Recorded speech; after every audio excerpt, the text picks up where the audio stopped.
Hi, I'm Meliana. Welcome to Asian Agribiz Podcast. Today, Arif Fahrudin is speaking to Dimitri Goossens about the adoption of egg handling systems in Asia. Good morning, Dimitri. Good morning. It's nice to have you in this podcast where we will be talking about egg handling systems. Let's start this podcast with the introduction of yourself and Moba Asia. Okay, yeah, thank you for having me. I'm Dimitri. I'm working for Moba Asia for the last 7 years. I'm the general manager of Asia.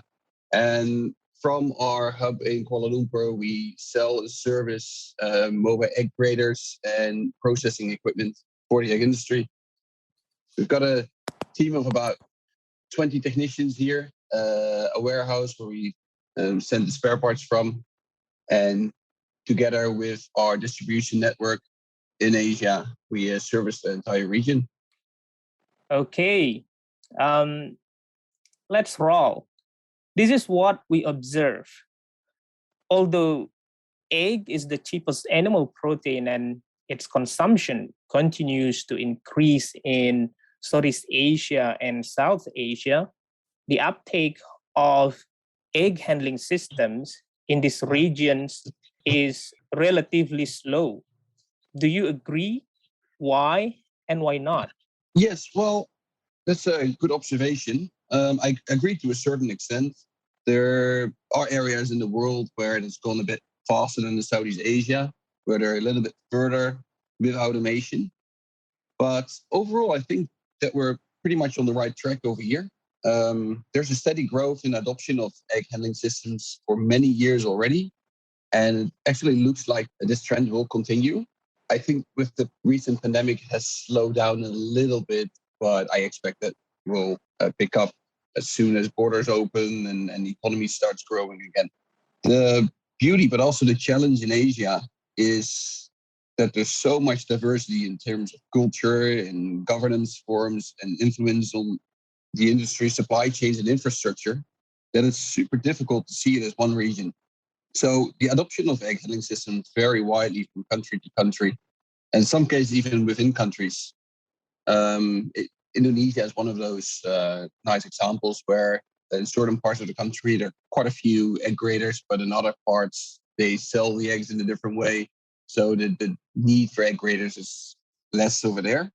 And in some countries, the true revolution in this area still needs to take place. That at this moment, there are not so many of those systems operating, but it can go really fast. We've seen that in the past, that if something changes in government regulations or the way consumers buy their products, it can really fast change. And but to understand what those drivers are, I would just like to point out a few factors that can have a really big influence on the adoption of egg graders and other systems of automation in the industry.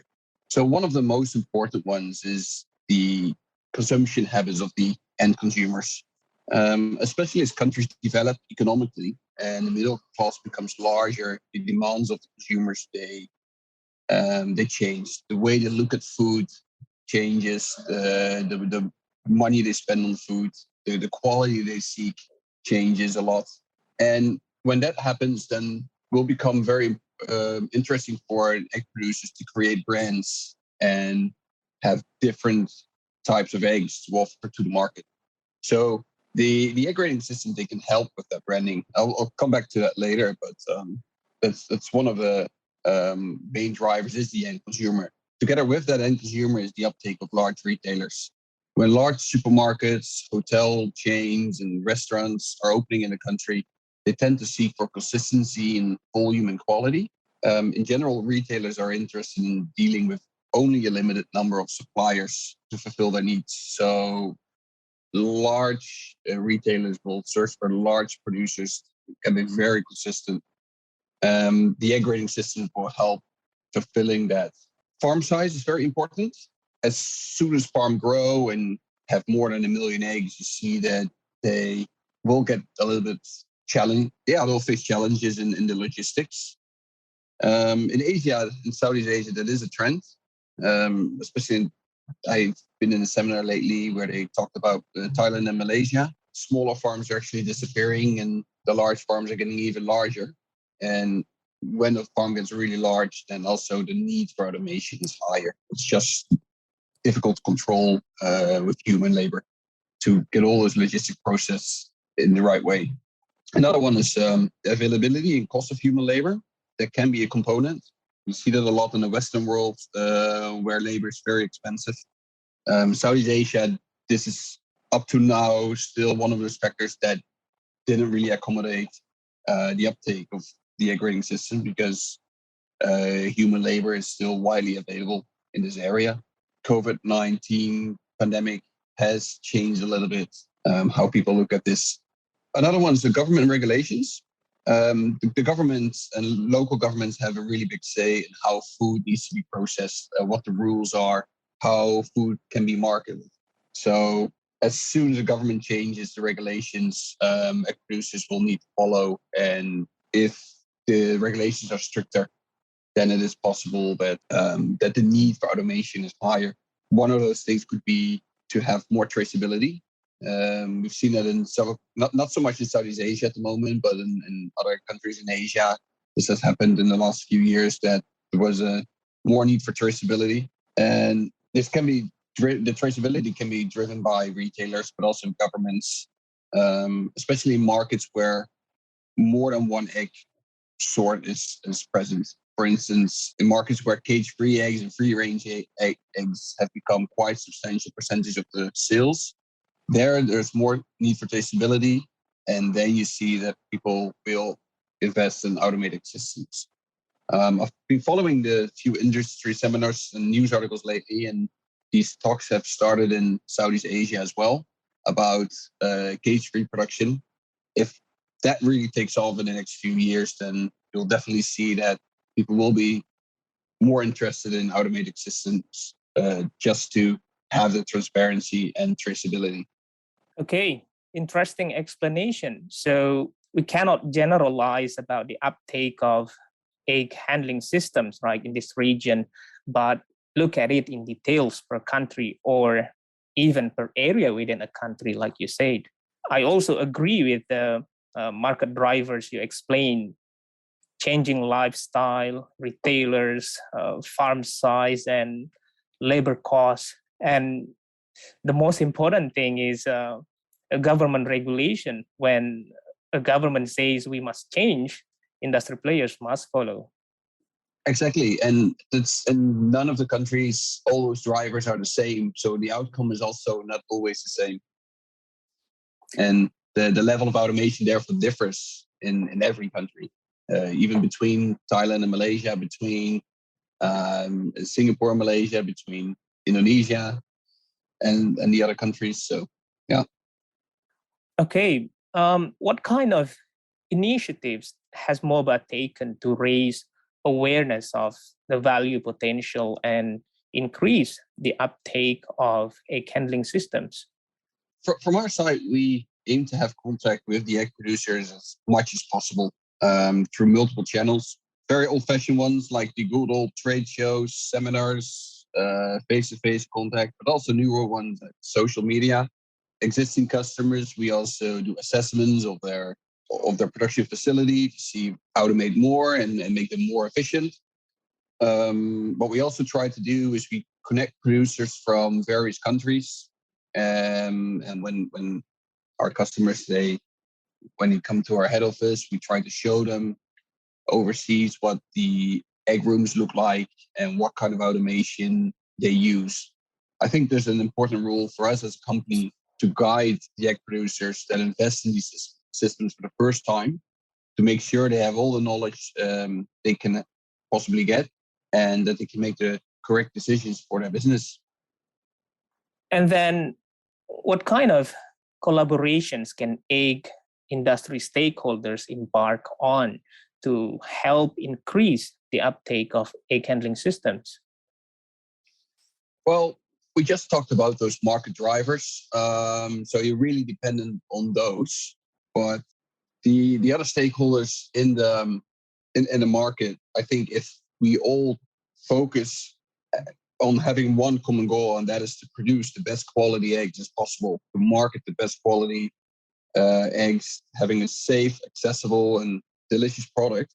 If we all commit to this goal, the only logical outcome is that there will be more automation. There's no other way you can achieve that.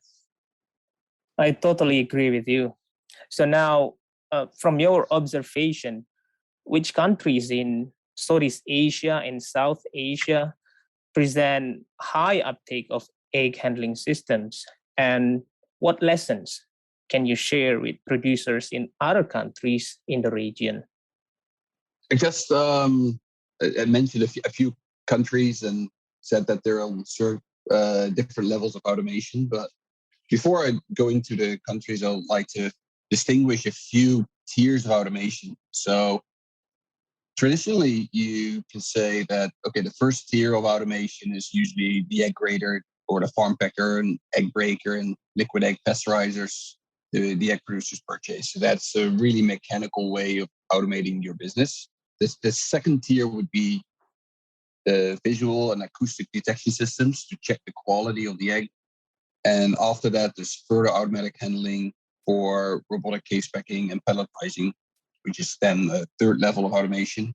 A fourth level would be traceability systems, which are sort of overarching and can be applied to all the previous three levels of automation. But the traceability systems also tend to be more sophisticated when there's a higher level of automation in the factory.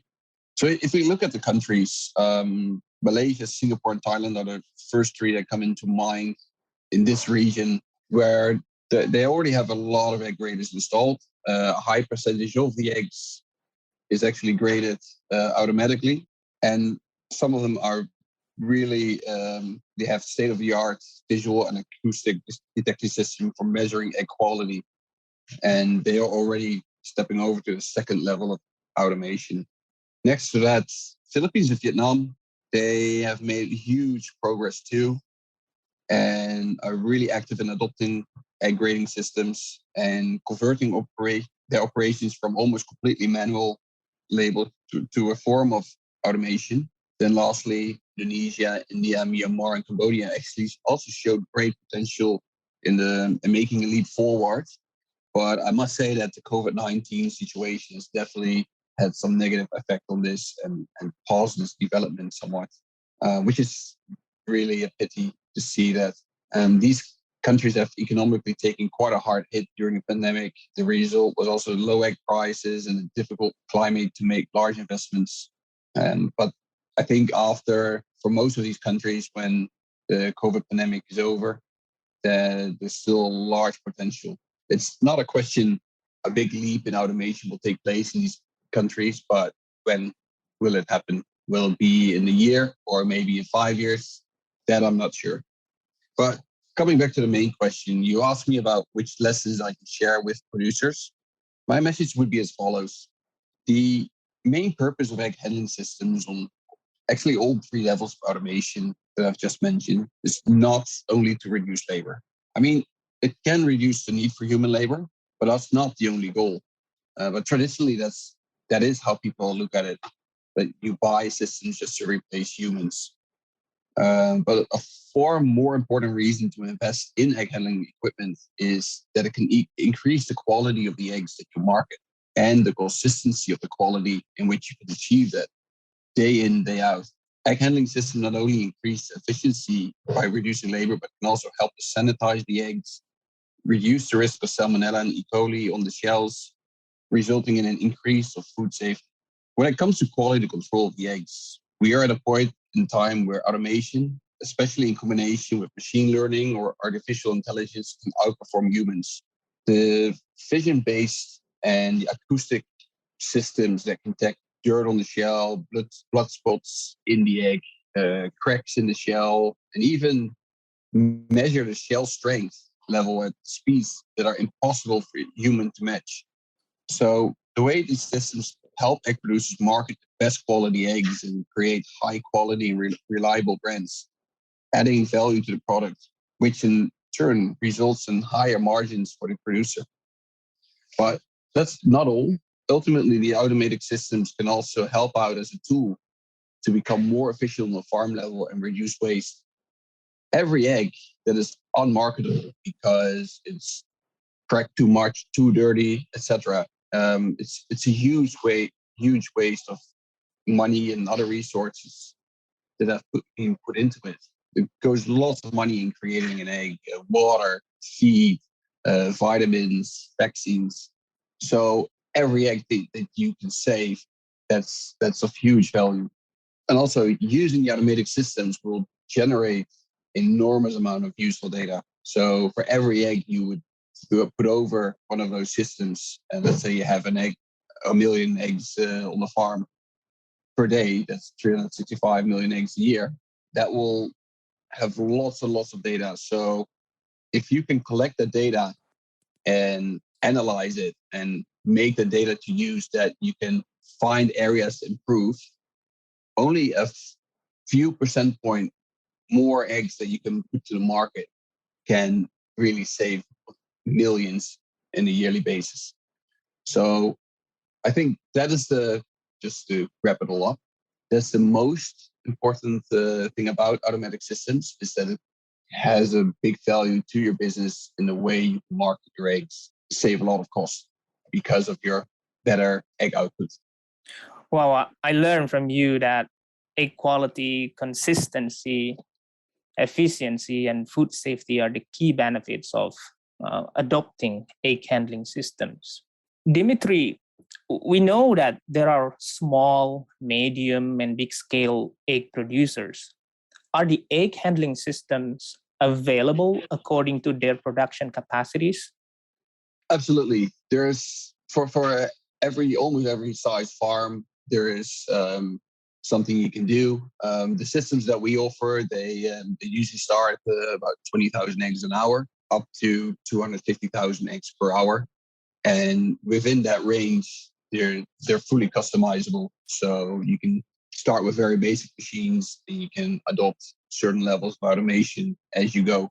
So you can always adapt to the market and the requirements of the customers and the government if it changes. Okay. Since you mentioned COVID-19 in your previous answer, I want to ask, what positive impact do you recognize from this pandemic that can encourage automation? Yeah, there's one in particular, and that is a little bit how people look at human labor. I know that a lot of the egg producers had difficult times in the region dealing with the measures, social distancing, or even getting the workers to the facilities was difficult for many. I do see that some of our customers have said, "Oh, I wish I had invested earlier in more automation because then I wouldn't be so dependent on human labor."